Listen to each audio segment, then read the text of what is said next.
Sweden is expelling 80,000 asylum seekers after multiple attacks, including one in which a refugee murdered a young female worker at a migrant camp. Milwaukee County Sheriff David Clarke is with me now. Sheriff, thanks in advance for the time. There is this murder, which is tragic, and other incidents. One example, there was a mother attacked in front of her children on a subway platform.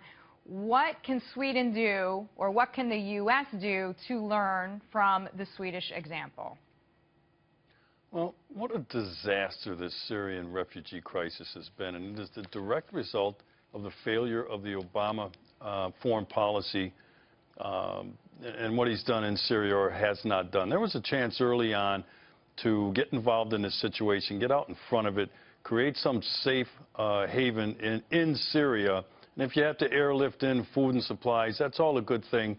But to keep these individuals in their own country, you don't have the language barrier, the culture shock going to another country. Now they're scattered all over the world, and now it's everybody else's problem. Well, Sheriff, when you talk about that safe zone, now it makes all the sense. And you said that before, but now it makes more sense than ever. It seems there's language barriers, to your point, there's cultural barriers, and these European countries are really struggling.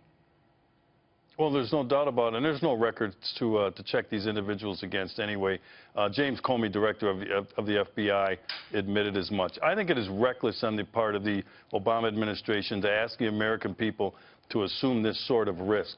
Look, we owe the Syrian refugees, when I say we, the American people, we owe them nothing. If we can do this in an orderly fashion, that's fine, but these are special circumstances. There is nothing wrong with pushing the pause button on this thing until we can get our arms around it, and right now we can't. I was just going to say, Sheriff, do you think that's likely to happen, seeing all these examples across Europe? Do you think the Obama administration will, in fact, hit the pause button?